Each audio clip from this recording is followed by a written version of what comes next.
जास्त वेळ चालेल आपण डायरेक्टली आता मी डायरेक्ट कॉन्फिडन्स झाला बघतो आपण मॅडमला सांगूयात तुम्हाला गायडन्स करतील. गायडन्स इन द सेन्स काय की त्यांचा अनुभव एक्सप्रेस करतील की त्यांनी अभ्यास कसा केला, काय केलं. आणि महत्त्वाची गोष्ट अशी होती की त्यांची जी बॅच होती त्यांच्या बॅचला पहिल्यांदा नीट आली होती एक्झाम.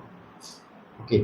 आणि त्या बदलाला आपण म्हणू शकतो ते जुळून घेणं फार महत्त्वाची गोष्ट आहे. त्यांनी अभ्यास कसा केला, काय केलं, त्यांचा रुटीन काय होता, ते झाल्यानंतर MBBS पूर्ण झालं, काय झालं ते सगळं तुम्हाला सांगते. त्याच्यानंतर MBBSला लागण्यासाठी काय काय गोष्टी त्यांना कराव्या लागल्या. MBBS करत असताना त्यांना कुठले अनुभव आले. त्याच्यानंतर PGला लागण्यासाठी फार मोठी गोष्ट आहे. जशी तुम्ही आता नीट UG देत आहे तशी नीट PG पण असते. त्या एक्झामची तयारी त्यांनी कशी केली, त्याच्यामध्ये कशा प्रकारे यश मिळवलं. आणि मग कशा प्रकारे एका चांगल्या इन्स्टिट्यूटला त्यांचं आता DNP अनास्थेशिया झालेला आहे. DNP सांगायची गोष्ट म्हणजे DNP अनास्थेशियामध्ये शी गॉट फर्स्ट रँक शक्य आहे. फार महत्त्वाची गोष्ट आहे. पहिला रँक आहे. मला वाटतं किती होतं मॅडम तिथे? 350. हां 350. हां त्याच्यापैकी DNP अनास्थेशिया एक 30-40% पासिंग रेट असतो. 30-40% पासिंग रेट असतो त्याच्यापैकी. म्हणजे 100पैकी फक्त 30 जण पास होतात. लक्षात घ्या. त्या एक्झाममध्ये मॅडम फर्स्ट रँक आहे. ही फार महत्त्वाची गोष्ट आहे. आणि कुठे ना कुठेतरी तुम्हाला त्याचा फायदा होईल. तुमचे काही प्रश्न असतील, तुमच्या मनामध्ये काही गोष्टी असतील, तुम्ही बिनधास्त विचारू शकता.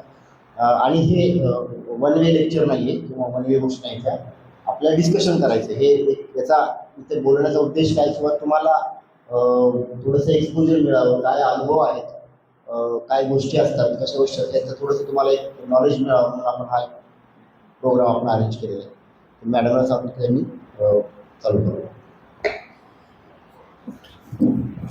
सर्वप्रथम मी टेकाळे बायोलॉजी क्लासेसचे संचालक श्री गणेश टेकाळे आणि संचालिका दीक्षा नरवडे मॅडम यांचं मनापासून आभार मानते आणि धन्यवाद देते की त्यांनी मला ही संधी दिली. मला माझ्यासारखे जे म्हणजे मी लहानपणी जे मी स्वप्न बघितलं होतं तसेच एक स्वप्न घेऊन तुम्ही इथे आलेला आहात, शिक्षण घेत आहात. अशा मुलांशी, अशा विद्यार्थ्यांशी संपर्क करण्यासाठी मला संधी दिली, त्याबद्दल मी त्यांचा आभार मानते. आणि सर्वप्रथम आपण परिचय करून घेऊया. माझा परिचय तुम्हाला झालेला आहे, तरी पण मी एक थोडक्यामध्ये सांगते. मी गायत्री खुपसे. माझं MBBS Ambejogai government medical college येथून झालेलं आहे. जसं सरांनी इथे सांगितलं तसं आमच्या जे 2013ला नीट पहिल्यांदा आली होती, तेव्हा विद्यार्थ्यांचं तर जाऊ द्या, पण शिक्षकांनाही कल्पना नव्हती की परीक्षेचं स्वरूप कसं असणार आहे, त्याच्यासाठी आपल्याला तयारी कशी करून घ्यायची आहे. कारण विद्यार्थ्यांना करून घ्यायचं असेल तर आधी शिक्षकांना माहिती पाहिजे. ठीक आहे. आणि पहिल्या वेळेस तेव्हा त्याच्या आधी जी CET होती तर ती फक्त 12वीच्या सिलेबसवर आधारित होती. नीट ही जी परीक्षा आहे ती 11वी + 12वीच्या सिलेबसवर असते. ठीक आहे. तर मग आम्हाला एकाच वर्षामध्ये आणि त्यांचे नियम येत होते, जात होते. कन्फर्म माहिती नव्हतं कोणालाही की असणार आहे, नाही असणार आहे, या वर्षीपासून लागू होणार आहे, नाही होणार आहे, आणि सिलेबस काय असणार आहे. तर हे सगळी चढउतार होत असताना मला जे शिक्षण लाभले त्यांनी आमच्याकडून तयारी करून घेतली. आम्ही स्वतःचे एफर्ट्स टाकले आणि असं करत ओपनमधून फर्स्ट राऊंडला मी MBBSला गव्हर्नमेंट मेडिकल कॉलेजला लागले होते. ठीक आहे. तेव्हा मी अभ्यास कसा केला, माझी स्ट्रॅटेजी काय होती, हे सगळं मी तुम्हाला शेअर करेल. ठीक आहे. त्यानंतर मग MBBSचे 5.5 वर्ष झाल्यानंतर जशी तुमची नीट UG असते MBBSला लागण्यासाठी, तसं पुढचं तुम्हाला MD MS करण्यासाठी नीट PG असते. तर त्याचीसुद्धा तयारी कशी करायची आणि कशी एक्झाम द्यायची, एक दृष्टिकोन कसा ठेवायचा त्या बाबतीमध्ये, हे पण मी तुम्हाला शेअर करेन. मग नीट PG दिल्यानंतर माझा DNP अनास्थेशियाला नंबर लागला आणि नुकतंच माझं 3 वर्ष कंप्लीट होऊन मी DNP अनास्थेशिया क्वालिफाय झालेली आहे. ओके. आता आपण एकदा तुमचा पण परिचय करून घेऊया. ओके. तुझं नाव सांग. जुहा. ओके. हाय. भूमिका. हॅलो भूमिका. तुझं? सृष्टी. हाय. वैष्णवी. शिवानी. अंजली. ओके. हॅलो सगळ्यांना. प्रथमेश. ओके. यश. हॅलो सगळ्यांना. Good evening. आता हे काही लेक्चर नाही आहे. ठीक आहे. एक आपण संभाषण करूया. तुम्ही तुमचा अभ्यास कसा करताय, तुमचं स्ट्रॅटेजी काय आहे, तुम्ही कसा अभ्यास करताय, तुमचा दिवसाचा प्लॅन कसा आहे. ठीक आहे, तुमची एक्झाम कधी आहे त्यानुसार तुम्ही कसं प्लॅन केलंय हे एक थोडक्यामध्ये आपण जाणून घेऊया. त्याच्या आधी मला तुमच्या सगळ्यांकडून हे जाणून घ्यायचं आहे की तुम्हाला तुमच्या आयुष्यामध्ये करायचं काय आहे. ठीक आहे, कोण सांगते? चला प्रथमेश पासून सुरू करूया. प्रथमेश ओके.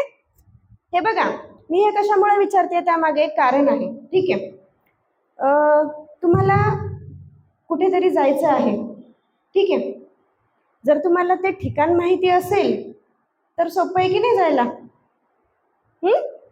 तुम्हाला इथून समजा दिल्लीला जायचंय. ठीक आहे, कसं जाणार तुम्ही दिल्लीला? कसं जाणार सांगा. चालत जाणार? सायकलवर जाणार? मग हा जोरात सांगा, बोला. प्रथमेश ट्रेनने जाणार. ओके गुड, चांगला ऑप्शन आहे. अजून कोण कसं जाणार? ट्रॅव्हल्सनी. Okay, second better option. अजून third option train plus aeroplane. Okay, तर मग हे तुम्हाला ऑप्शन कधी कळाले? जेव्हा तुम्हाला तुमचं जाण्याचं ठिकाण कळालंय. ठीक आहे, दिल्ली तुमचं स्पॉट फिक्स झालाय. मग तुम्हाला तिथे जाण्याचे 4 ऑप्शन भेटले. कोणी म्हणेल नाही मला पायी वारी करायची, मी पायी जाणार दिल्ली. जाऊ शकतो ना, का नाही जाऊ शकणार? वेळ थोडासा जास्त लागेल. ठीक आहे, कोणी म्हणेल मी सायकलवर जाईल, कोणी म्हणेल मी बाईकवर जाईल, कोणी म्हणेल मी गाडीनं जाईल, कोणी म्हणेल मी ट्रेननं जाईल, कोणी म्हणेल मी प्लेननं जाईल. मुद्दा कसा आहे, प्रत्येकाला लागणारे एफर्ट्स आणि टाइम हे वेगळे वेगळे असणार आहेत प्रत्येकाच्यामध्ये.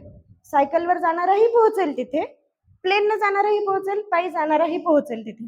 पण कोण केव्हा पोहोचेल आणि त्याच्यासाठी लागणारी एनर्जी, तुमची मेहनत आणि तुमचा वेळ हे किती खर्च होते हे तुम्हाला कळायला पाहिजे. तर यासाठी म्हणून मी विचारते की तुमचं एम काय आहे आयुष्यामध्ये, तुम्हाला काय करायचं आहे. सांग प्रथमेश, भिवू नको. बीटेक करायचंय. Okay, very good. पुढे बीटेक करून काय करणार आहेस? हे बघा, तुम्ही कुठलंही क्षेत्र निवडलात, ठीक आहे, त्याच्यानंतर तुम्हाला आयुष्यामध्ये काय करता येईल हे म्हणजे हे जे तुमचा टप्पा आहे ना, हा आयुष्याला वळण देणारा टप्पा आहे. एक आयुष्याला वळण देणारा टप्पा म्हणजे लग्न असतं. ठीक आहे, लग्न झाल्यानंतर तुमचं शहर बदलतं, तुमचं कुटुंब बदलतं की नाही. तसंच तुमचं करिअर असतं. Career is your first life partner. Okay, career is your first life partner. तुम्हाला आयुष्यभर त्याच्या सोबत राहायचं असतं, करिअर सोबत. जर तुम्हाला आवडणारं काम असेल तर तुम्ही आनंदाने राहणार आयुष्यभर आणि ते काम करणार, तुम्हाला त्या कामाचा कंटाळा नाही येणार. ठीक आहे, त्यामुळं जेव्हा पण तुम्ही करिअर चूज करताय की मला काय करायचं, आधी तुमची आवड शोधा. तुम्हाला कशामध्ये इंटरेस्ट आहे. मम्मी पप्पा म्हणतायत, काकू काका म्हणतायत, मावशी काका म्हणतायत म्हणून मेडिकल फील्ड किंवा म्हणून इंजिनिअरिंग फील्ड किंवा म्हणून इतर कोणती फील्ड निवडू नका. ठीक आहे, ते तुमच्या आतून आलं पाहिजे. तुम्हाला आतून वाटलं पाहिजे की मला हे करायचंय, आणि तोपर्यंत तुम्ही नाही करू शकणार. तुम्हाला कोणी धक्का देते की कर उठ, तुम्ही नाही करणार. जोपर्यंत तुमची इच्छा नसेल तोपर्यंत तुम्ही करणार नाहीत. बरोबर आहे की नाही. सकाळी मम्मी उठवते खूप की उठ रे जायचं ट्युशनला, उठ रे जायचं ट्युशन, उठणार नाहीत. एखादी ट्रिप असेल तुमची प्लॅन झालेली, 5चा टाइम दिला 4लाच तयार होऊन बसणार. हो की नाही?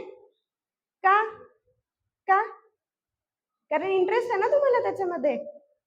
ट्युशनला यायला इंटरेस्ट नसतो. मग मम्मी किती उठवते, पप्पा उठवतात, पण उठायला 7:30चा पावणे 8ला येणार. आत्ताचा क्लासचा टाइम कितीला दिला होता आपल्याला? 5चा किती वाजले? पावणे 6. बरोबर आहे की नाही? हा ठीक आहे. यश, इंडियन टेंडन्सी आहे पण आपल्याला आपल्यापासून बदलावी लागणार आहे ती. कारण महत्वाचा मुद्दा दडलेला आहे त्याच्यामध्ये, टाइम मॅनेजमेंट. कोणत्याही स्पर्धा परीक्षेची तयारी करताना तुम्हाला तुमचा वेळ, सगळ्यांकडे 24 तास फिक्स आहेत. माझ्याकडे, मी इथपर्यंत आली आहे म्हणजे याचा अर्थ असं नाही की माझ्याकडे 26 तास होते, 28 तास होते. ठीक आहे, माझ्याकडेही 24 तास होते, तुमच्याकडेही 24 तास आहेत. सगळ्यांकडे फक्त 24 तासच आहेत. पण त्या 24 तासांचं तुम्ही विभाजन कसं करताय, कोणत्या गोष्टीसाठी किती टाइम देताय, ठीक आहे, इम्पॉर्टन्स नुसार, ते महत्वाचं आहे. यश, मनापासून सांगतोय? बर ठीक आहे. डॉक्टर व्हायचं यशला. Srishti, engineer. Okay good. Bhumika, doctor व्हायचंय. Okay good. झोया, झोयाच ना, जोहा जोहा, ओके सॉरी. हां, डॉक्टर व्हायचंय. अंजली, डॉक्टर व्हायचंय. नर्स व्हायचंय, ओके व्हेरी गुड. मी तुझं नाव विसरले. शिवानी, इंजिनियर व्हायचंय. तुझं नाव? वैष्णवी. थोडं मला नाव लक्षात राहण्याचा प्रॉब्लेम आहे, तेवढं समजून घ्या.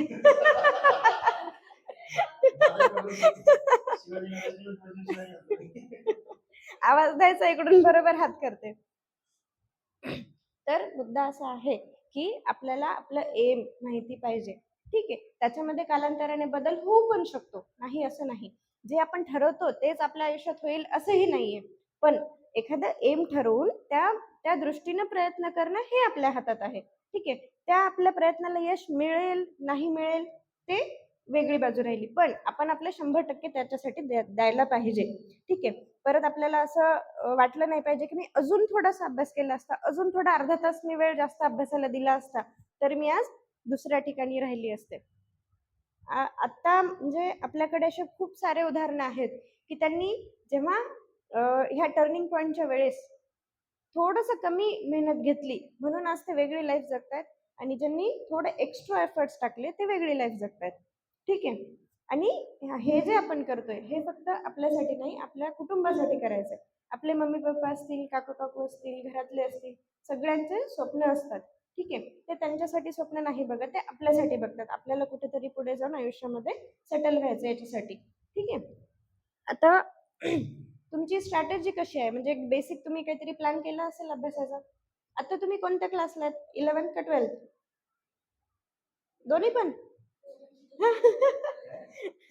दोन्ही पण 12th. अच्छा, ओके ओके, नीट देतील. Okay okay okay. तर नीट आता मे मध्ये आहे. किती? 4 मे ना? कोण कोण देते नीट यांच्यापैकी? आता 4 मेला 1 2 दोघंच आहेत का? बरं, ठीक आहे. कसं मग आता तुम्ही तुमचा प्लॅन कसा केलेला आहे दिवसभराचा? कसा अभ्यास करता? यश? बर. हम्म हम्म ठीक आहे, एक बेसिक स्ट्रक्चर्ड प्लॅन त्याच्याकडे आहे, त्या दृष्टीने तो प्रयत्न करतोय. तुझं? बर, किती? 3-3 तास? ठीक आहे, 9 तास. बर, आता 3 तासामध्ये तू कंपल्सरी बिना डिस्ट्रॅक्शन अभ्यास करतेस? प्रामाणिकपणे सांग. नाही, मोबाईल वाचतो, मेसेज टोन वाचते, कोणाचा तरी फोन येतो. ठीक आहे, तर हे गोष्ट आपल्याला लक्षात घ्यायची आहे की आपण जे प्रयत्न करतोय ते 100% असले पाहिजेत. आपण इथे कोणाला फसवत नाहीयेत. आपण इथे कोणाला फसवतोय माहितीये? कोणाला? बोला, जोरात सांगा. स्वतःला. स्वतःला फसवतोय आपण. जे काही करायचंय ते आपल्याला करायचंय, जे काही मिळणार आहे ते आपल्याला मिळणार आहे, आणि जे काही होणार आहे ते आपल्यामुळेच होणार आहे. ठीक आहे, तर मग आपल्याला आधी आपल्या टाइमचं मॅनेजमेंट करावं लागणार आहे. दुसरी गोष्ट म्हणजे आपल्याला कन्सेप्ट समजून अभ्यास करावा लागणार आहे. घोकमपट्टी चालत नाही. घोकमपट्टी 10वी पर्यंत असते. 10वी पर्यंत छोटासा सिलेबस असतो, तुमचा 10 वेळेस वाचून होतो परीक्षेपर्यंत. आता तसं नाहीये. इथून पुढे मोठा सिलेबस असतो. तुम्हाला कन्सेप्ट क्लिअर असतील तरच कळणार.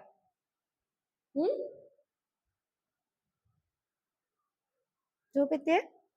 नाही? प्रश्न विचारा, चला. कोणाला काय अडचण आहे? प्रश्न? बोल. मला ऐकायला थोडं कमी येतं, जोरात बोल. बर, सॉल्व्ह होत नाहीत. हा, म्हणून आवड निर्माण होत नाही, बरोबर? हा, ओके. फिजिक्स हा असा विषय आहे ना, तुम्ही त्याच्याकडे एखादा सब्जेक्ट किंवा टफ सब्जेक्ट म्हणून बघू नका. ठीक आहे, तुमचे एक एक जे टॉपिक्स आहेत ना, आता सर्क्युलर मोशन असेल. ठीक आहे, आता मला 11वी-12वीचं फिजिक्स करून खूप वर्ष झाले, मला एवढे आठवणार नाही टॉपिक्स. पण ठीक आहे, जे पण काही टॉपिक्स असतील ना, तुम्ही रेग्युलर जीवनामध्ये त्याचं इम्प्लिमेंटेशन करायचं बघा. ठीक आहे, दुसरा मुद्दा असा की त्याचा कन्सेप्ट कसा आहे, त्यामागचं काय कारण आहे. प्रत्येक गोष्टीमध्ये फिजिक्स आहे. मी इथून बोलतेय, ते माईक मधून इथून त्या साऊंड पर्यंत जाते, आणि तिथून तुम्हाला एक साऊंड एनर्जी म्हणून ते बाहेर पडतंय. ठीक आहे, आता माईक मध्ये आणि त्याच्यामध्ये कोणतं कनेक्शन आहे? ब्लूटूथ कनेक्शन आहे, ठीक आहे. मग ह्या प्रत्येक आपल्या दैनंदिन जीवनामध्ये प्रत्येक गोष्टीमध्ये फिजिक्स आहे, ते कन्सेप्ट वाईज समजण्याचा प्रयत्न करा. दुसरी गोष्ट अशी की त्याच्यामध्ये फॉर्म्युलेज असतात, ते तुम्हाला तोंडपाठ असलेच पाहिजेत. झोपेतून जरी उठवलं तरी न्यूटनचा थर्ड लॉ विचारला तर सांगता आला पाहिजे. काय आहे न्यूटनचा थर्ड लॉ? जोरात. बर, ठीक आहे. असं प्रत्येक फॉर्म्युल्याचं तुम्हाला पाठ असणं गरजेचं आहे. आता तुझा मुद्दा जो जिथे येतो ना की मला प्रॉब्लेम सॉल्व्ह होत नाही, पहिली गोष्ट तुला प्रॉब्लेम विचारलाय काय हे तुला लक्षात आलं पाहिजे. ठीक आहे. क्वेश्चन 2 वेळेस वाचायचा, घाई करायची नाही. ठीक आहे. सुरुवातीला आता तुमचं प्रॅक्टिस सेशन चालू आहे की नाही, निवांत क्वेश्चन वाचायचा, 2-3 गोष्टी त्याच्यामध्ये काढायच्या. पहिली गोष्ट, क्वेश्चन काय विचारला आहे, त्यांना आन्सर एक कोणतं तरी विचारतात ना आन्सर की याची व्हॅल्यू काय किंवा त्याचं काय, असं काहीतरी एक क्वेश्चन असतो, मेन क्वेश्चन बाजूला काढायचा. झालं.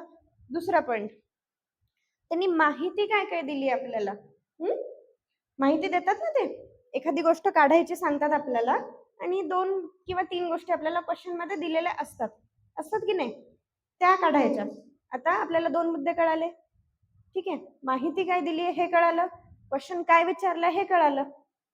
आपल्याला काय करायचंय, जोडाजोडी करायची आहे. मला माहितीये मला दिल्लीला जायचंय, मला माहितीये माझ्याकडे कार आहे, आता मला काय शोधायचंय, रस्ता शोधायचा आहे ना, की मी कुठल्या रस्त्याने लवकर जाईल, कुठला रस्ता चांगला आहे, फास्ट मी कुठल्या रस्त्याने पोहोचेल, हे मला शोधायचंय. हे रस्ता म्हणजे तुमचे फॉर्म्युले आहेत. म्हणजे तुम्हाला दिलेली जी माहिती आहे, जे तुम्हाला 2 व्हॅल्यूज दिलेल्या आहेत, फॉर एक्झाम्पल 2 व्हॅल्यू दिल्यात, तुम्हाला एक 4th व्हॅल्यू काढायची आहे, पण तुमच्या फर्स्ट आणि सेकंड व्हॅल्यू मध्ये आणि 4th व्हॅल्यू मध्ये कनेक्शन नाहीये.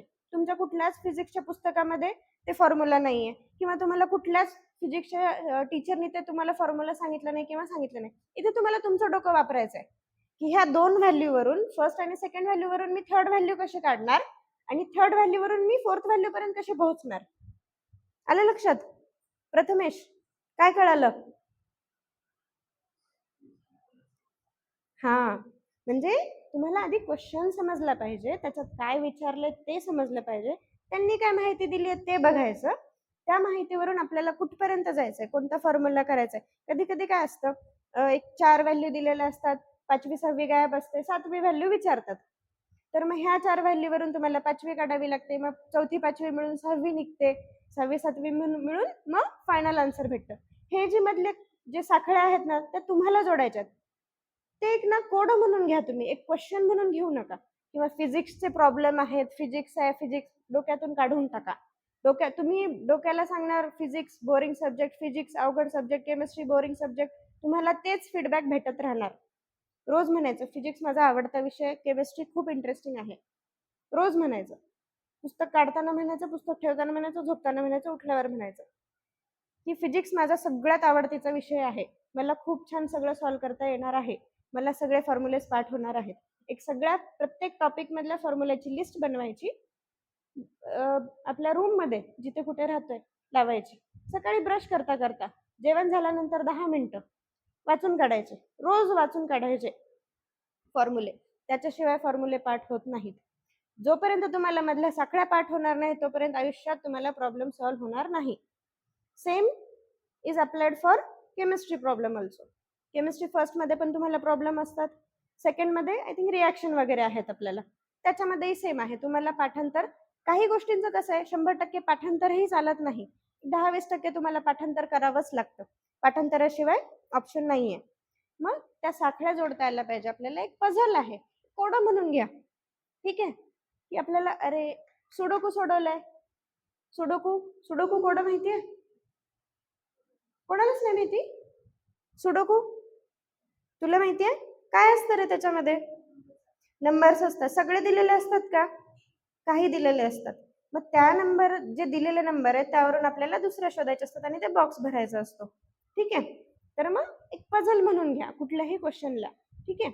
आलं लक्षात? होतील आता सॉल्व्ह प्रॉब्लेम नक्की. नेक्स्ट टाइम आल्यावर तू स्वतःहून मला सांगितलं पाहिजे की मॅडम माझं मला आता आवडायला लागले फिजिक्स, आता माझे प्रॉब्लेम सॉल्व्ह होत आहेत. हे बघा, मेहनतीशिवाय पर्याय नाहीये. तुम्हाला आयतं भेटणार नाही, मेहनत केली तरच भेटणार आहे. तुमची मेहनत काय आहे? बसायचं आणि पुस्तक वाचायचं आणि डोकं चालवायचंय. फक्त पाठांतर नुसतं पारायण नाही करायचं. त्या वाक्यामध्ये काय दिलंय त्याला फोडून फोडून त्याचं पोस्टमॉर्टम करायचं, की काय दिलंय, मुद्दा काय आहे, काय सांगायचंय त्यांना, कन्सेप्ट काय आहे, हे समजून घेतलं पाहिजे. ठीक आहे, येतील आता सॉल्व्ह करायला? हा हा, काय करणार तू आता?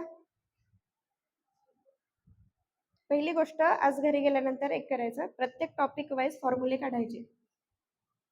फक्त एका पुस्तकात भेटणार नाहीत, वेगळे वेगळे जे पण तुम्ही कोणते पण पुस्तकं जे फॉलो करतात, जे सर सांगतात ते सगळे एकत्र ठेवायचे. एक टॉपिक काढायचा सगळ्या पुस्तकातून, सगळे जे काही फॉर्म्युले ते एका पेजवर काढायचे आणि भिंतीवर लावायचे. असे सगळ्या टॉपिक्सचे तुमचे फॉर्म्युलेज भिंतीवर लागले पाहिजेत.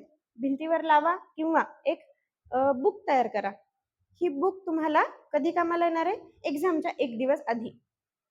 तुम्हाला एक्झामच्या एक दिवस आधी तुम्ही सगळं पुस्तकं घेऊन वाचू शकत नाहीत. ठीक आहे, मॅटर खूप असतं, तुम्हाला रिव्हिजन पण करायचं असतं.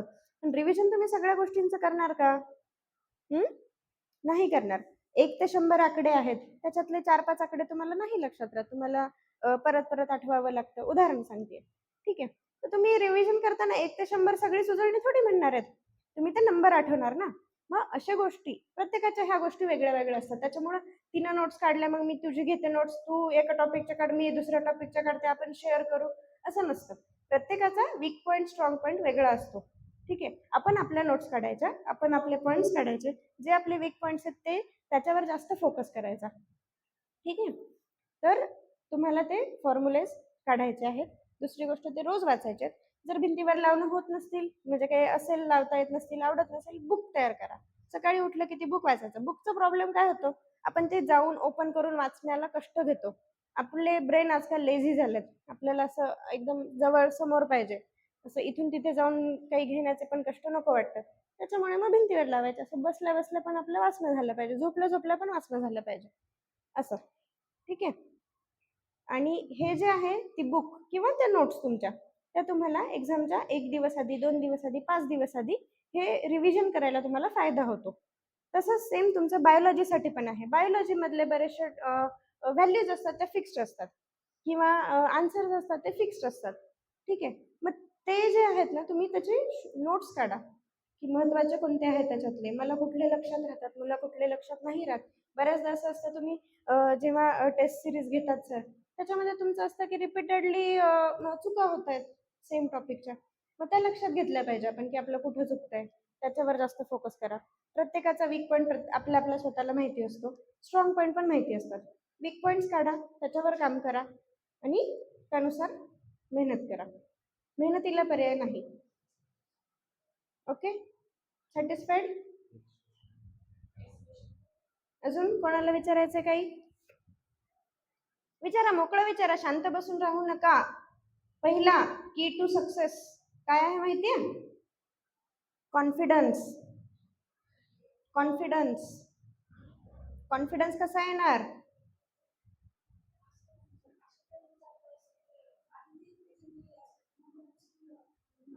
हा, हे बघ बेटा, ह्युमन ब्रेनची टेंडन्सी आहे विसरण्याची. ठीक आहे, विसरतो आपण. आता तुम्ही मला नावं सांगितलं, मी विसरले. एक दोघींचे लक्षात राहिले, जे म्हणजे युजल ना, शिवानी, वैष्णवी, अंजली, असं जे रेग्युलरचे नाव आहेत लक्षात राहिले मला.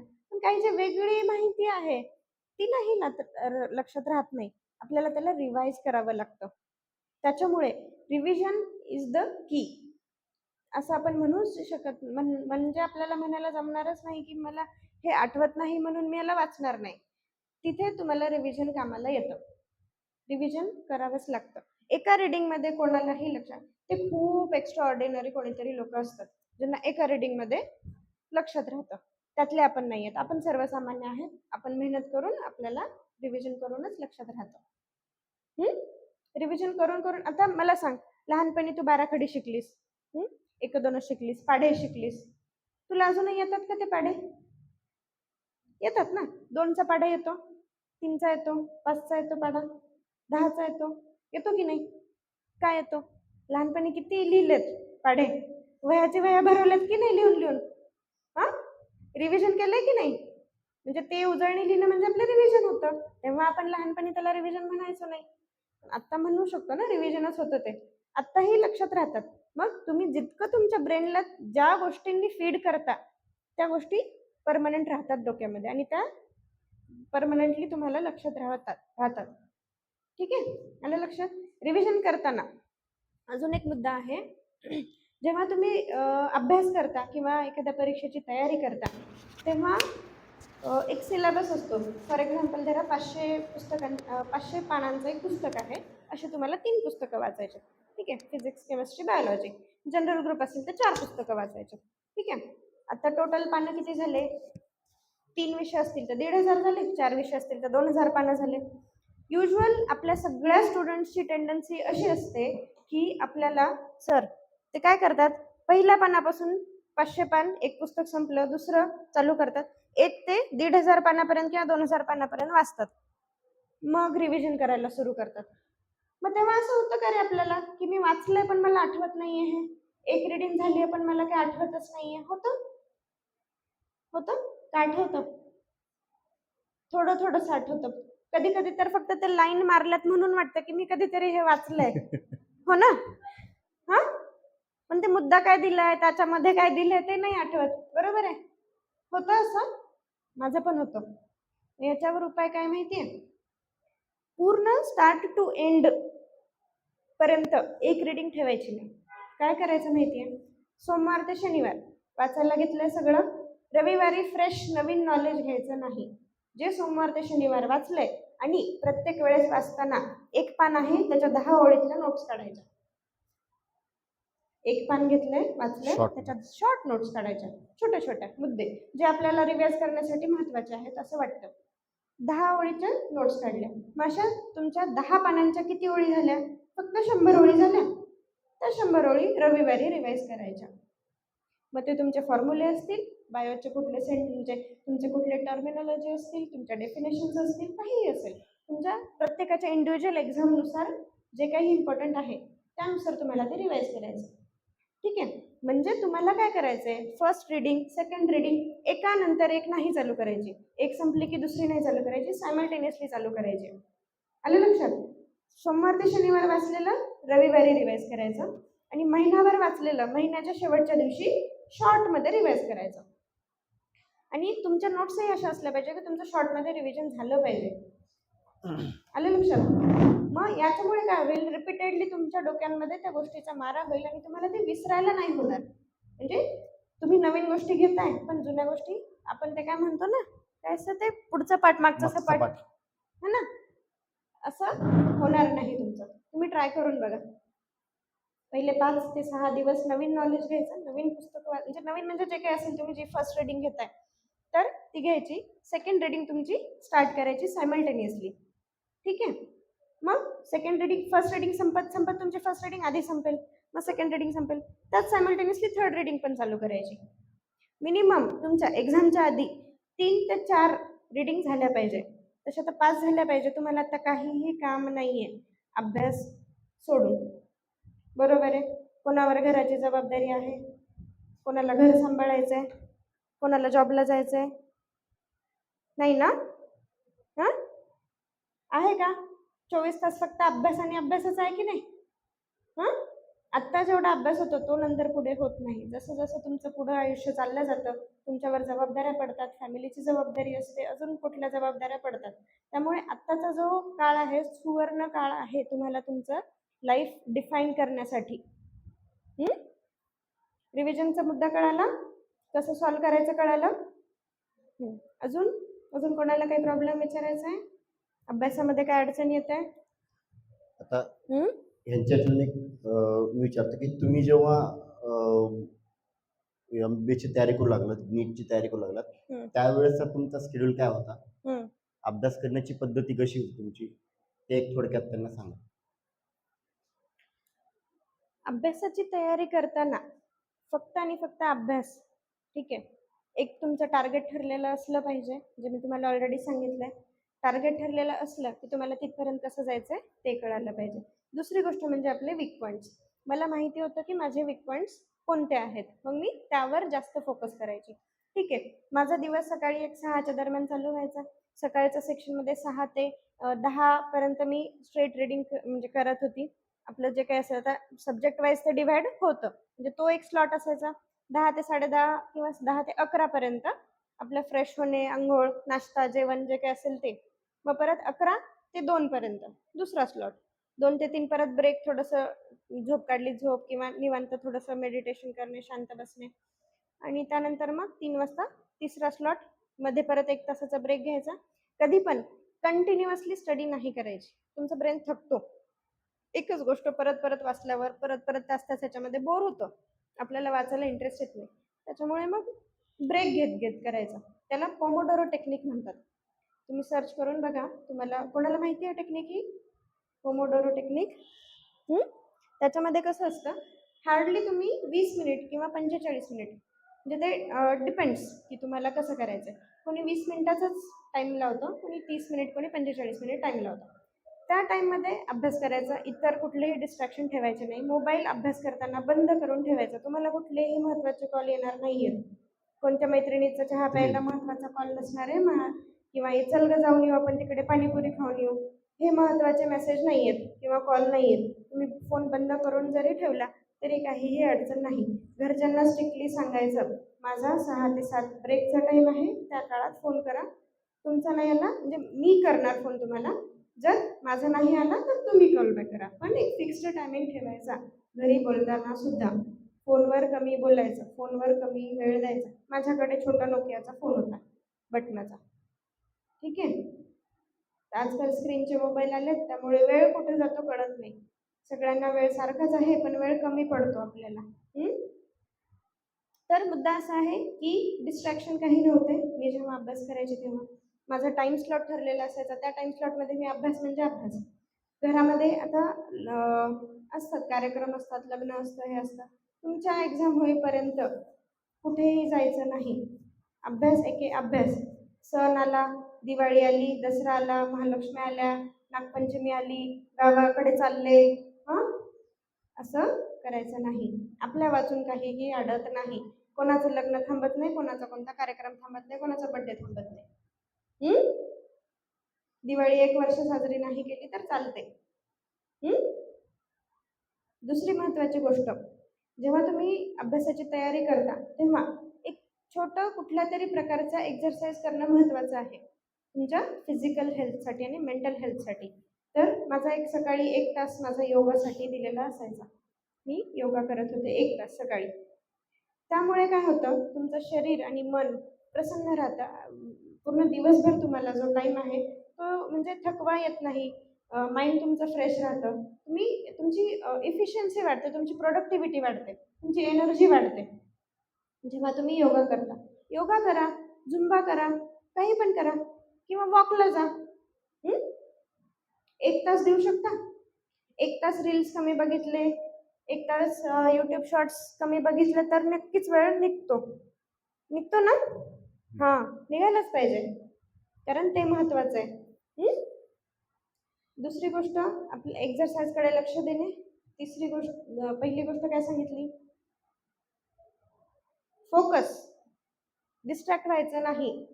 घरातले कॉल्स आले, मैत्रिणीचा कॉल आला, मेसेज आला, लगेच बघायचं.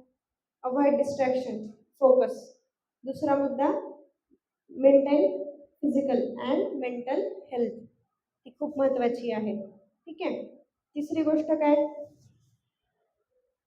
सांगा बरं तुम्ही? एक्झरसाइज झाली ना, अजून काय करू शकतो? खूप महत्त्वाचं आहे. आपण आल्या पण बोलते असं डिस्कशन. अच्छा, हां, खूप महत्त्वाचं आहे. तिसरा मुद्दा कोण सांगेल बरं? हां, क्वेश्चन प्रॅक्टिस. ओके, अजून त्याहीपेक्षा महत्त्वाचं क्वेश्चन प्रॅक्टिस. तर ते तुमच्या स्टडी प्लॅनमध्ये आलं बेटा. हे जे आहे ना मुद्दा, म्हणजे जसं की फोकस करणे, टार्गेट फिक्स करणे, डिस्ट्रॅक्शन अवॉइड करणे, एक्झरसाइज, मेंटल हेल्थ, असा तिसरा महत्त्वाचा मुद्दा काय आहे? काय म्हटलं तू? जोरात सांग. Time management. तुम्ही तुमच्याकडे असलेल्या वेळेचा उपयोग कसा करताय हं? हे आपल्या हातात आहे. माझा 1 तास मी कसा घालवते ते माझ्या हातात आहे. तुझा 1 तास तू कसा घालवते ते तुझ्या हातात आहे. बरोबर की नाही? पण प्रत्येकजण वेगळा वेगळा उपयोग करतो आणि म्हणूनच प्रत्येकजण वेगळा वेगळा आहे. ठीक आहे? आपल्याला टाइम मॅनेजमेंट करायचं आहे. टाइम आज क्लासचा टाइम पास दिला होता. सगळे किती वाजता आले? काही वेळेवर होते, काही वेळेनंतर आले. हे बघा, लक्षात घ्या. टाइम कोणासाठीही वेट करत नाही.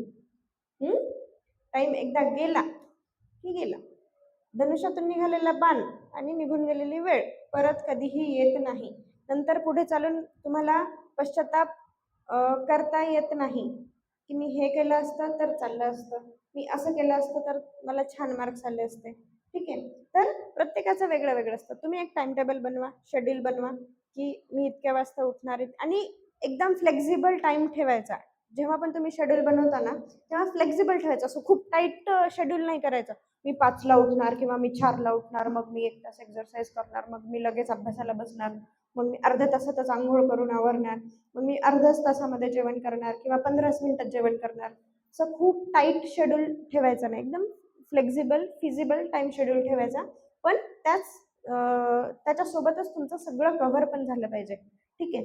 तुमचं रीडिंग असेल आणि रिव्हिजन असेल किंवा प्रॉब्लेम सॉल्विंगचे टाईम असेल किंवा लास्ट पेपर्स सॉल्व करणं असेल, ह्या गोष्टी तुमच्या त्याच्यामध्ये आल्या पाहिजेत सगळ्या. प्रत्येकाचं शेड्यूल वेगळा वेगळा असू शकतं आणि असायला पाहिजे. कोणी कोणाची कॉपी करायची नाही. तू शेड्यूल बनव गं, मग आपण दोघे फॉलो करू, असं नाही. आपण आपला आपला टाइम टेबल तयार करायचा आणि 100% तो फॉलो करण्याचा प्रयत्न करायचा. तसं झालंच पाहिजे. 21 दिवस जेव्हा तुम्ही एखादी कोणतीही गोष्ट नवीन तुमची म्हणजे तुम्हाला शिकायची आहे किंवा तुम्ही प्लॅन करताय, तर 21 दिवस तुम्हाला ती गोष्ट सतत करायची आहे. तेव्हा त्या गोष्टीचं रूपांतर तुमच्या सवयीमध्ये होणार आहे. ठीक आहे? तुम्हाला कधीतरी तुम्हाला करायचं आहे तर मग त्याचा फायदा होत नाही. तुम्हाला सक्सेससाठी अजून दुसरं एक महत्त्वाचं काय, पहिलं काय सांगितलं होतं? कॉन्फिडन्स. दुसरं काय सांगते आता मी? कन्सिस्टन्सी. कन्सिस्टन्सी असणं महत्त्वाचं आहे. ठीक आहे? 21 दिवस तुम्ही करताय तर ते तुम्ही कन्सिस्टंट राहायला पाहिजे. 21 दिवस एक मी नॉमिनल सांगते की तुम्ही 21 दिवस करा, म्हणजे तुम्हाला ते सवयीमध्ये रूपांतर होईल. आता तुम्हाला रोजच्या गोष्टी ब्रश करता रोज, सवयीचा भाग आहे ना आणि स्वच्छतेचा भाग आहे. तुम्ही ते करताच. म्हणजे असं तुम्ही वेगळा वेळ काढून अरे मला ब्रश करायचंय, मला त्याला 15 मिनिट द्यायचे, असं तुम्ही विचार नाही करत ना. म्हणजे तुमचे ते अंगवळणी पडले. तुम्ही रोज जेवण करता ना. मग त्याच्यासाठी तुम्ही असं सेपरेट मला आता 1 तास जेवणासाठी काढायचं आहे, मग मी कसा काढू, कुठे काढू, असं नाही करणार ना. तुमचं ते ठरलेलं आहे. 10 वाजता 11 वाजता काहीतरी मी जेवण करणार आहे आणि ते होऊन जातं. बरोबर ना? तर एखादी गोष्ट तुम्हाला सवयीची झाली ना तर तुम्ही बरोबर त्याच्यासाठी तुमचा टाइम निघतो आणि तुमच्याकडे टाइम असतो तेवढा. ठीक आहे? Confidence, consistency. कन्सिस्टन्सी खूप महत्त्वाची आहे. 2 दिवस केलं, तिसऱ्या दिवशी सुट्टी मारली, चौथ्या दिवशी अभ्यास केला, पूर्ण दिवसभर अभ्यास केला, 5व्या दिवशी टाइमपास केला, फिरायलाच गेलो, 6व्या दिवशी मग परत अभ्यास केला, असं चालत नाही. तुमच्या ब्रेनला ना एक सवयीची गरज असते. तुम्हाला त्या गोष्टी त्याला तशा आणायच्या आहेत रूळमध्ये. ठीक आहे? कोणतीही गोष्ट करायची आधी तुमचा अभ्यास झाला पाहिजे आणि त्यानंतर तुमच्या इतर गोष्टींसाठी टाइम काढला पाहिजे तुम्ही. बरोबर? अजून कोणाला काय विचारायचं आहे? Next question. आता पुढचा एक क्वेश्चन महत्वाचा आहे की प्रत्येक गोष्टीमध्ये आपण म्हणतो की एक मोटिव्ह पाहिजे आपला, की मोटिवेशन पाहिजे. मग तुम्ही जेव्हा अभ्यास करता तुमचा मेन मोटिव्ह काय होता, की बाबा किंवा तुमचं मोटिवेशन काय होतं, की जेणेकरून तुम्हाला मग, कारण आपण बघतो की आपलं मोटिवेशन एखाद्या गोष्टीमध्ये असेल आपलं, तर मग आपण ते काम खूप चांगल्या प्रकारे करू शकतो आपण. तर तुमचा असं मोटिव्ह काय होता किंवा मोटिवेशन काय होतं त्या बाबतीमध्ये? मोटिव्ह असा होता की मला लहानपणापासून म्हणजे माझं लहानपणापासूनचं ध्येय होतं की मला डॉक्टर व्हायचं आहे आणि त्या दृष्टीने माझा अभ्यास असायचा. इतर गोष्टींमध्ये माझा कमी वेळ असायचा आणि म्हणजे आमच्या फॅमिलीमध्ये डॉक्टर कोणी नव्हतं. मग ते घरामधली पहिली डॉक्टर होणं हे जे माझं ध्येय होतं, त्याच्या दृष्टीनं मी जसं तुम्हाला सांगितलं तसा प्रयत्न केला आणि तसं तसं यश मला मिळत गेलं. ओके. मेडिकलला लागल्यानंतर समजा आपण MBBS गव्हर्नमेंट मेडिकल कॉलेज लागल्यानंतर तुमच्यासमोर काय चॅलेंजेस होते आणि किंवा काय अपॉर्च्युनिटीज तुमच्यासमोर होत्या एक गव्हर्नमेंट मेडिकलला लागण्यामध्ये आपण म्हणतो तुमच्यासमोर चॅलेंजेस काय काय होते आणि अपॉर्च्युनिटीज काय काय होत्या? गव्हर्नमेंट मेडिकल कॉलेजला लागणं हे खूप टफ आहे आणि त्यासाठी तुम्हाला प्रयत्न करायचे आहेत. आता साधारण मला आकडा माहिती नाही की किती लोक नीट देतात आणि किती लोक सिलेक्ट होतात, बरोबर आहे. पण त्याच्यातलं एक तुम्हाला व्हायचं आहे. तिथे लागल्यानंतर मेडिकल कॉलेजला लागल्यानंतर ऑफकोर्स आपण घरापासून दूर असतो, वातावरण नवीन असतं, मैत्रिणी नवीन असतात, बॅचमेट्स असतात, म्हणजे तिथलं जे स्ट्रगल असतं ते एक वेगळ्या लेवलचं असतं. पण आता मला वाटतं तुम्ही त्याबद्दलचा विचार न केलेला बरा. जेव्हा तुम्ही त्याच्यामध्ये पडता ते बरोबर तुम्हाला तशा गोष्टी होत जातात. पण मग आत्ता तुम्हाला हा मुद्दा आहे की तुम्ही तुमचं टार्गेट फिक्स करणे, तिथपर्यंत कसं पोहोचायचं ह्याची स्ट्रॅटजी बनवणे, स्टिक टू दॅट स्ट्रॅटजी आणि मेक युअर ओन स्ट्रॅटजी. कोणाचीही कॉपी करू नका. हां, तुम्ही हेल्प घेऊ शकता. सर सांगतात तुम्हाला स्ट्रॅटजी वगैरे, त्याची हेल्प घेऊ शकता तुम्ही, की सरांनी सांगितले, कारण त्यांच्याकडे एक्सपर्टीज आहे, ती मॅडमकडे एक्सपर्टीज आहे. ते त्यांच्या एक्सपिरियन्सनुसार, त्यांच्या एक्सपर्टीजनुसार तुम्हाला ते तयार करून देतात. त्याचा नक्की तुम्हाला वापर करून घ्यायचा आहे. पण त्याच्यामध्ये तुम्हाला स्वतःचे एफर्ट्स टाकायचे आहेत, बरोबर आहे. ओके. असं म्हटलं जातं की आता जी नीट PG जी आहे, PG जेव्हा करतो आपण MD साठी असेल किंवा MS साठी असेल, ह्या एक्झाम ज्या आहेत ह्याच्यासाठी जी एंट्रन्स एक्झाम जी आहे ती नीट UG पेक्षा टफ आहे आणि हार्ड आहे. मग त्या काळामध्ये तुम्ही तुमचा म्हणजे इंटर्नशिप असेल, मला वाटतं शेवटची ती इंटर्नशिप करून ह्या एक्झामची तयारी असेल, त्या एक्झामची तयारी तुम्ही कशी केलीत आणि DNB अनास्थेशियाच का निवडलं तुम्ही, हा प्रश्न. नीट PG ही नक्कीच नीट UG पेक्षा टफ आहे, कारण नीट UG साठी तुम्हाला 3 सब्जेक्ट वाचायचे आहेत. नीट PG साठी तुम्हाला 19 सब्जेक्ट वाचायचे आहेत. 19 आणि एवढे नाही, एवढे. मिनिमम. हां, तर नक्कीच टफनेस लेवल तर आहे त्याची नीट PGची. नीट PGची तयारी ही तुम्ही MBBSला लागल्यापासूनच स्टार्ट करायची. जेव्हा तुम्ही MBBSला लागणार तेव्हा तिथूनच तुम्हाला PGची तयारी चालू करायची आहे. आणि म्हणजे जे तुम्ही 4-4.5 वर्षांमध्ये शिकणार आहात त्याच्यावरच ती एक्झाम असते. पण तुम्हाला मग सुरुवातीपासून जर अभ्यास केला तर नीट PG क्रॅक करणं नक्कीच सोपं जाईल. दुसरी गोष्ट म्हणजे नीट PG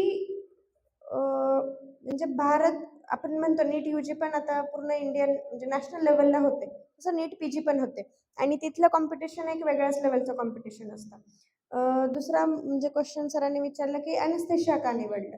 ॲनेस्थेशिया हे बघा, आता आपल्याला लागलं की आपल्याला म्हणजे दुखतं, पेन, ठीक आहे. तर मग मेन मुद्दा काय आहे की लोकांचं पेन कमी करणे. एखाद्याचं ऑपरेशन आहे, ऑपरेशनला बिना भुलेचं ऑपरेशन तर नाही होऊ शकत, त्याला भूल लागतेच. आणि तिसरा महत्त्वाचा मुद्दा म्हणजे ॲनेस्थेशिया. आता हे जे थोडंसं मी जे सांगते ते थोडं हिडन आहे. हिडन इन द सेन्स की भूल तज्ज्ञ म्हणजे आपल्याला झोपे घालणारे डॉक्टर एवढंच माहिती असतं, हे की नाही, झोपे घालणारे डॉक्टर. पण त्याच्या मागे मुद्दा असा आहे की जेव्हा तुम्ही झोपलेले असता ते तुम्ही फक्त झोपलेले नसता, त्याच्यामध्ये तुमचा श्वासाचा कंट्रोल, तुमच्या हृदयाचा कंट्रोल, तुमच्या बाकी सगळ्या रक्तप्रवाहाचा कंट्रोल, तुमचं ब्लड प्रेशरचा कंट्रोल, तुमचं श्वासाची गती त्याचा कंट्रोल, हे सगळं आम्हाला सांभाळावं लागतं. हां, अजून तुम्हाला त्या गोष्टीचा त्रास झाला नाही पाहिजे, त्याचा पेन झाला नाही पाहिजे, म्हणजे पेन रिलीफ पण भेटला पाहिजे. तर ते चॅलेंजिंग आहे आणि म्हणजे लोकांना एक सुदिंग एक्सपिरियन्स भेटला पाहिजे. कारण दुखणं म्हणजे त्याच्यामध्येच, दुखण्यामध्येच एक म्हणजे त्या पेशंटसाठी आणि फॅमिलीसाठी ही खूप त्रासदायक गोष्ट असते, किंवा मेंटली असेल किंवा एक नाही का टेन्शनचं असतं गोष्टी. त्या ह्याच्यामध्ये आपण कुठल्या म्हणजे आपण कसं त्यांचा पेन कमी करू शकतो, कसं त्यांना आपण एक आल्हाददायक अनुभव देऊ शकतो सर्जरीचा. सर्जरीचं तुम्हाला चांगलं कधी वाटेल जेव्हा तुम्हाला पेन होणार नाही. ठीक आहे, एखादी सर्जरी झाली आहे तर त्याचं पेन नाही झालं तर तुम्हाला वाटेल की चांगलं झालं. पण मग ॲनेस्थेशिया ब्रँडचं कसं आहे, थोडंसं बॅकस्टेज हिरो म्हणतो ना आपण, त्या टाईपचं आहे. तुम्हाला ऑपरेशन झाल्यानंतर कोणी पण विचारणार की सर्जन कोण होते बाबा, कोणी ऑपरेशन केलं, हे कोणीच नाही विचारत. तुम्हाला भूल कोणी दिली, म्हणजे तुम्हाला पडद्यामागचे कलाकार आहेत तुम्ही. पडद्यामागचे कलाकार थोडक्यामध्ये. आणि आता कोविडच्या काळानंतर थोडंसं अजून अनेस्थेशिया ब्रँचला थोडंसं अजून उभारी उभारी म्हणण्यापेक्षा लोकांच्या नजरेमध्ये आमची ब्रँच आली अनेस्थेशिया. ते असं की आम्ही आता इंटेन्सिव्हिस्ट म्हणून पण आम्ही काम करतो. इंटेन्सिव्हिस्ट म्हणजे ICUमध्ये जे पेशंट एकदम एंड स्टेजला असतात किंवा मग अचानक एखाद्या सिरियस गोष्टीमध्ये आले, एखाद्या सिरियस प्रॉब्लेममध्ये, त्या सिरियस प्रॉब्लेममधून त्या पेशंटला बाहेर काढणे. थोडक्यामध्ये सांगायचं तर यमराजाकडून पेशंटला ओढून आणणे. त्या वेळेचं जे काम आहे ते अनेस्थेशियाचं आहे. आणि ते मला कुठेतरी फॅसिनेटिंग वाटलं, की आपण एखाद्याचा जीव वाचवू शकतो. आपण एखाद्याचा त्रास कमी करू शकतो, पेन कमी करू शकतो. सर्जरीचा जो त्यांचा प्रवास आहे, हॉस्पिटलमधला जो प्रवास आहे, तो आपण त्यांचा थोडासा थोडासा का होईना आल्हाददायक बनवू शकतो. तर त्यामुळे मग अनेस्थेशिया ब्रँच मी निवडली. Okay, thank you. आता तुमचं स्वप्न होतं की गव्हर्नमेंट मेडिकलला मधनं MBBS करायचंय किंवा पुढे PG करायचंय, एक डॉक्टर म्हणून तुम्हाला सेटल व्हायचंय. हं. आणि खऱ्या अर्थानं आज तुमची ही एक्झाम झाली आहे. तुम्ही आज त्याच्यामध्ये फर्स्ट रँक तुमचा आहे. या फर्स्ट रँक आल्यानंतर किंवा हे तुमचं तुम्ही टार्गेट किंवा गोल अचीव्ह केल्यानंतर आज तुमची भावना काय? कारण हे फार महत्त्वाचं आहे की आपल्याला यश मिळाल्यानंतर फार महत्त्वाची गोष्ट आहे की आपल्याला खूप भारी वाटतं या गोष्टी, नाही का अशा. तर तुमची आज काय भावना त्याच्याबद्दल? जेणेकरून या मुलांना देखील थोडंसं मोटिवेशन मिळालं पाहिजे की नाही यार, आपल्या लाईफमध्ये देखील असे चेंजेस होऊ शकतात, ह्या गोष्टी होऊ शकतात. तुमची काय भावना आहे? नक्कीच खूप भारी वाटतं. म्हणजे एक जे स्वावलंबनता येते, म्हणजे तुम्ही कोणावर अवलंबून नाही आहेत. तुम्ही तुमचं स्वतःचं म्हणजे लाईफ तुम्ही सेटल करू शकता. ही एक महत्त्वाची भावना आहे. आणि नक्कीच भारी याच्यासाठी वाटतं की आपण जी मेहनत घेतली आहे, त्याला कुठेतरी आपल्याला फळ भेटलंय. आणि लोकांमध्ये तुमच्या कामाची तुम्हाला पावती भेटते. म्हणजे असे कितीतरी अनुभव आहेत माझे. म्हणजे मी आता माझी प्रॅक्टिस जेव्हा होती, म्हणजे आता चालूच आहे, पण मागचे काही असे अनुभव आहेत, लिटरली लोकं म्हणजे डोळ्यात पाणी आणून हात जोडून आम्हाला धन्यवाद देतात. अक्षरशः पाया पडतात लोकं. म्हणजे एवढं ते म्हणजे त्यांच्या लाईफमध्ये त्यांच्या त्या गोष्टीचं मॅटर, म्हणजे त्यांच्यासाठी खूप महत्त्वाच्या असतात त्या गोष्टी. आमच्यासाठी 100 पेशंट आहेत, पण त्यांच्यासाठी आम्ही एक डॉक्टर आहोत ना, बरोबर आहे? तर मग आपण like I can make some change in their life. ते एक मोटिवेशन म्हणजे खूप मोठं आहे. आणि ते जे आशीर्वाद देतात लोकं, की म्हणजे कितीतरी आजी, कितीतरी आजोबा, कितीतरी पेशंटचे नातेवाईक, कितीतरी पेशंटची मुलं स्वतः येऊन पर्सनली आम्हाला म्हणजे धन्यवाद देतात किंवा मग त्यांचं जे अनुभव आहे ते सांगतात किंवा मग आम्हाला मग ते जे आहे ना, ते समाधान ते तुम्हाला कुठेही भेटणार नाही. ते तुम्हाला इथपर्यंत पोहोचल्यानंतरच भेटणार. म्हणजे तुम्हाला कोणीतरी ओळखतंय, तुम्हाला कोणीतरी बोलतंय, तुम्हाला कोणीतरी विचारतंय, ही भावनाच खूप मस्त असते आणि ती स्वतः अनुभवल्याशिवाय नाही कळणार. त्याच्यामुळे तिथपर्यंत पोहोचायचं तर मेहनत करावी लागणार. ओके. धन्यवाद. आता मला तरी वाटतं की कारण कसं आहे, करिअर कुठलंही असू द्या, हां. काही लोकांना इंजिनियर व्हायचंय, काही लोकांना डॉक्टर व्हायचंय, काही लोकांना आणखीन कुठलं करिअर तुम्ही चूज केलं असणार आहे. पण त्या करिअरमध्ये यश मिळणं ही फार महत्त्वाची गोष्ट आहे. आणि अनावधानाने किंवा काही कारणास्तव मिळालं जरी नाही आपल्याला यश, तरी त्यातून पुढं वाटा काढून आपल्याला पुढं जाणं हे देखील फार महत्त्वाचं आहे. कारण आयुष्यामध्ये अप्स अँड डाऊन्स ह्या चालू असतात. कुठल्याही गोष्टीला खचून न जाता आपण पुढे जाणं हे फार महत्त्वाचं आहे. इन शॉर्ट, लाईफमध्ये पुढे चालत राहणं फार महत्त्वाचं आहे. लक्षात घ्या की थांबायचं नाही आहे आपल्याला, की समजा एखादा अडथळा आला, एखादी अडचण आली, एखादं फेल्युअर आलं आयुष्यामध्ये, त्या फेल्युअरमधनं आपल्याला पुढे जायचं आहे. आणि नक्कीच मला तरी वाटतं आणि बघा, तुम्हाला इथं बऱ्याच जणांना काही काही लोकांना इंजिनियर व्हायचं आहे. बट आफ्टर ऑल इंजिनियर बना तुम्ही किंवा डॉक्टर बना किंवा मी आज एक टीचर आहे, तुम्हाला आफ्टर ऑल शेवटी नेशनसाठी तुम्हाला सर्व्ह करायचं. लक्षात घ्या, तुम्हाला जर समाजासाठी तुम्ही काहीतरी देणं लागतं, ही फार महत्त्वाची भावना आहे. आज हे डॉक्टर बनून समाजाचं काहीतरी देणं उतरवतायत किंवा समाजासाठी आज काम करतायत. काही लोक इंजिनियर बनतील, तुम्हाला देखील समाजासाठी तुम्हाला काम करायचं, ही भावना आपल्या मनामध्ये असली पाहिजे. आज मी देखील ॲज अ टीचर, मला माझी समाजाप्रती काहीतरी माझी भावना आहे की माझी समाजाप्रती माझं काहीतरी देणं आहे. ही भावना लक्षात ठेवून मी काम करतोय आणि हे काम आपण अशा प्रकारे केलं पाहिजे जेणेकरून आपल्याला कुठे ना कुठेतरी याच्यामधून आपल्याला काय म्हणू आपण त्याला एक मोटिवेशन मिळत राहील आणि एक आत्मिक समाधान लाभेल की चला यार आज मी काहीतरी चांगलं केलंय काम. आता जसं मॅडम सांगितलं की ज्यावेळेस ते पेशंटचे नातेवाईक असतील किंवा तो पेशंट असेल खुद्द ते जेव्हा डॉक्टरकडे येतात की धन्यवाद तुमच्यामुळे ही गोष्ट झाली आहे, ही फार मोठी अचिव्हमेंट आहे लक्षात घ्या. ओके. आणि ही अचिव्हमेंट सहजासहजी मिळत नाही. एखादा विद्यार्थी मला उद्या येऊन म्हणला की सर हा हे हे छान झाले, माझा रिझल्ट आलाय, हे गायडन्समुळे या गोष्टी झाल्यात. साहजिक आहे आमचा त्याच्यामध्ये मी छाती ठोकपणे सांगतो आणि त्याच्यामध्ये हे काय नाही की विद्यार्थ्यामध्ये त्यांच्या यशामध्ये विद्यार्थ्यांच्या 100% पैकी जर का म्हटलं तर 90% हे त्या विद्यार्थ्याची मेहनत असते. 10% मी ते म्हणेल किंवा त्याच्यापेक्षाही कमी म्हणेल की शिक्षकाची मेहनत असेल त्याच्यामध्ये. लक्षात घ्या. आम्ही तुम्हाला फक्त मार्ग दाखवण्याचं काम करू, पण कुठे ना कुठेतरी आयुष्यामध्ये पुढे कुठे भेटल्यानंतर की सर हे तुमच्यामुळे झालं किंवा सर हे ह्या गोष्टी आम्हाला त्यावेळेस माहीत झाल्या किंवा ह्या गोष्टी त्यावेळेस तुम्ही सांगितल्या आणि त्यामुळे मग आमच्या आयुष्यात अशी बदल झाली. ही भावना हे भेटणं ती आमच्या खरी कामाची पावती असते किंवा प्रत्येकाच्या म्हणा की आता जसं मॅडम सांगितले की त्यांना पेशंट भेटल्यानंतर चांगले वाईट अनुभव येत असतात लक्षात घ्या. परंतु आपण समाजासाठी काय करतो हे फार महत्त्वाचं आहे लक्षात घ्या आणि आपल्या कामामधून आपण ते वेळोवेळी आपण त्या गोष्टी केल्या पाहिजेत असं महत्त्वाचं आहे आणि तेव्हा कुठे मग तुम्ही समाजामध्ये एक चांगला माणूस म्हणून म्हणा किंवा चांगलं एक व्यक्तिमत्व म्हणून तुम्ही जगू शकता. लक्षात घ्या. पैसाच सर्व काही महत्त्वाचं नाहीये लक्षात घ्या. पैशासोबत तुमचं नाव फार महत्त्वाचं आहे. नेम अँड फेम फार महत्त्वाची आहे लक्षात घ्या आणि ती एक वेगळीच नशा आहे लक्षात घ्या. तुमचं नेम अँड फेम होणं ही फार वेगळी ती एक वेगळीच नशा आहे. पैशापेक्षा ही फार महत्त्वाची गोष्ट लक्षात घ्या. पैसा असतो पैसा इज द सेकंडरी ते तुम्हाला तुमच्या कामामुळे तुम्हाला मिळणार आहे आणि मला गॅरंटी आहे तुम्ही जे आहात तुम्ही जी मेहनत करताय तुम्ही जे तुमचं आज आहे तुमचं मी बघून तुमच्याकडे बघून सांगू शकतो की तुम्ही you will earn quite decent amount तुम्ही चांगल्या प्रकारे डिसेंट अमाऊंट तुम्ही कमवू शकता.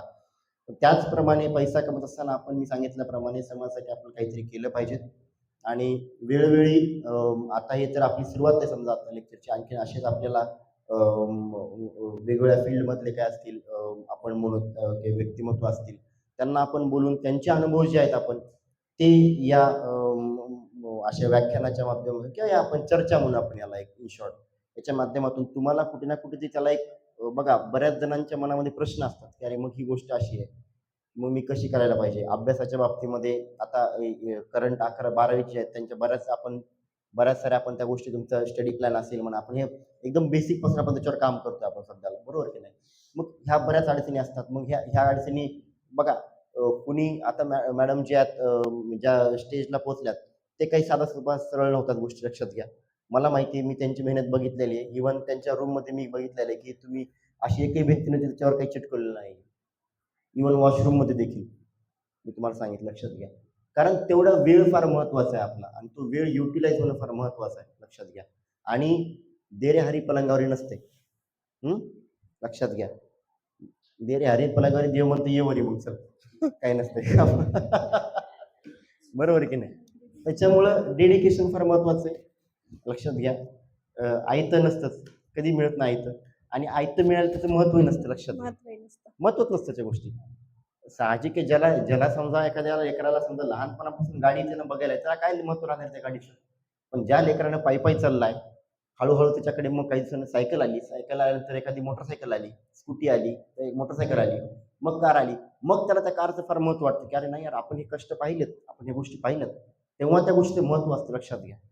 त्याच्यामुळं प्रत्येक गोष्ट करत असताना स्ट्रगल फार महत्त्वाचं आहे आणि असं नाही की आपण काही वेगळे पृथ्वीवर नाही आलोय कुठून इकडून तिकडून की तुम्हाला स्ट्रगल करायची गरज नाही काही नाही. प्रत्येकाला स्ट्रगल आहे लक्षात घ्या.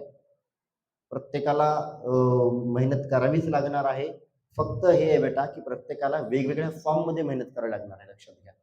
काही जण आज तुमच्या यू आर क्वाईट लकी की तुम्हाला ॲटलिस्ट तुम्ही इथं येतायत तुम्ही शिकतायत. बऱ्याच मुलांना हा देखील चान्स मिळत नाही लक्षात घ्या. बऱ्याच मुलांची आर्थिक परिस्थिती नसते शिकण्याची बरोबर की नाही. परंतु त्याच्यामधून देखील आपल्याला पुढे जायचं आहे आपल्याला हे फार महत्त्वाचं आहे. आणि तुम्ही जर का आता मला खूप आनंद वाटेल जेव्हा तुम्ही काही वर्षानंतर तुम्ही जेव्हा या ठिकाणी असाल मी तुमची अशी मुलाखत घेईन लक्षामध्ये हे माझ्यासाठी अचिव्हमेंट असणार आहे लक्षामध्ये. आणि मग ती मेहनत म्हणा, ती गोष्ट म्हणा, आपल्याला वारंवार करायची आहे, लक्षात घ्या. मेहनतीला कुणालाच नाही. आजही मला देखील तितकीच मेहनत करावी लागते. मॅडम देखील आज तेवढीच मेहनत करतात. मॅडम देखील तितकीच मेहनत करतात. मॅडमच्या ड्युटीज असतं, टाइम्स असेल, सगळ्या गोष्टी आहेत. मेहनतीशिवाय पर्याय नाही आहे, लक्षात घ्या. ओके. त्याच्यामुळं डोक्यातून काढून टाका. आता काही लोकांना वाटेल, अरे मी मी इंजिनियर बनणार आहे, मग मला काय आहे? ठीक आहे, लागला जॉबला, ठीक आहे, काय प्रॉब्लेम आहे? बाळांनो, नवीन नवीन टेक्नॉलॉजी येत आहेत. नवीन टेक्नॉलॉजी तुम्ही अडॉप्ट नाही केलात, तुम्ही बाहेर फेकल्या जात. साधी गोष्ट आता AI, तुम्हाला माहिती AI, आर्टिफिशियल इंटेलिजन्स. किती वर्षापासून नाव ऐकता तुम्ही बाळांनो? किती वर्षासाठी नाव ऐकताय तुम्ही AIचं? हा, किती वर्ष झाली त्याला? हार्डली, फार ट्रेंडिंग मध्ये आहे, 1 किंवा 2 वर्षामध्ये आलं AI. बरोबर की नाही? त्याच्या आधी होतं का? बरोबर की नाही? आधी विचारही केला नसेल की अरे अशा प्रकारची काही कोणती गोष्ट असेल किंवा अशा प्रकारे काहीतरी गोष्ट होऊ शकते. पण आली, बरोबर की नाही? टेक्नॉलॉजी आली. आता इंजिनिअरिंग कॉलेजमध्ये आर्टिफिशियल इंटेलिजन्सचे वेगवेगळे कोर्स आहेत, त्याच्यामध्ये डिग्री आहे. लक्षात घ्या. म्हणजे हा हा बदल जो आहे तो फार वास्ट आहे, फार फास्ट आहे. त्याच्यानुसार आपल्याला ते जुळून घेणं फार महत्त्वाचं आहे, लक्षात घ्या. आणि आयुष्यामध्ये लक्षात घ्या की विद्यार्थी, तुमच्यातला विद्यार्थी जो आहे तो आयुष्यभर आपल्यासोबत असतोच आणि असायलाच पाहिजे मरेपर्यंत. शिकण्याची वृत्ती शिकण्याची शेवटपर्यंत जी, असली हां. पाहिजे. आज माझे बरेच सारे इंजिनियर मित्र आहेत, ठीक आहे, वेल सेटल्ड आहेत, खूप चांगल्या पगारावर आहेत, कोट्यावधीने पॅकेजेस आहेत. माझा एक मित्र जो की त्याला त्याचं माझं नेहमी बोलणं असतं, किरण, माहिती हां, आहे हां. किरण. हो. तो म्हटलं की यार गणेश, मला ना माझ्या आयुष्यामध्ये मी जे ठरवलं त्यानं सगळं अचीव झालंय म्हटलं. मला एक देश फिरायचं तर म्हणलं, आज मी जवळपास 50 देश फिरलोय म्हणलं. माझंच वय, माझा क्लासमेट आहे तो. मला आता आयुष्यामध्ये प्रश्न पडलाय की पुढे काय करू मी आता. आलं का लक्षामध्ये? पण ते जरी असेल, तो आज इंजिनियर आहे आणि त्यालाही माहिती की, आणि मी देखील बघितलेली मेहनत की बाबा आजही त्याला नवीन नवीन स्टडी करावीच लागते. नवीन टेक्नॉलॉजीनुसार त्याला वागावंच लागतं. नवीन टेक्नॉलॉजीनुसार बदल करावाच लागतो. हे फक्त कुठल्याही एका फील्डशी निगडीत नाहीये, हे प्रत्येक फील्डमध्ये होणार आहे, लक्षात घ्या.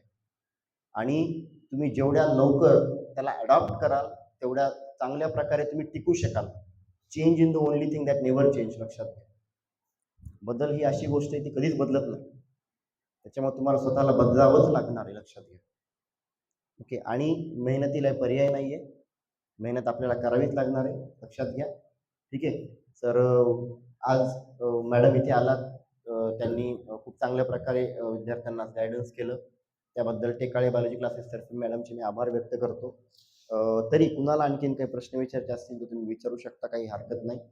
ठीक आहे. वेळोवेळी मॅडमचं आपल्याला मार्गदर्शन लाभणारच आहे. ठीक आहे. पण आज वेळात वेळ काढून मॅडम इथे आलात, तर तुम्ही विद्यार्थ्यांना गायडन्स केलं किंवा तुमचे जे अनुभव आहेत तुम्ही शेअर केलेत, त्याबद्दल आपले खूप खूप धन्यवाद. धन्यवाद sir. Thank you very much. Thank you.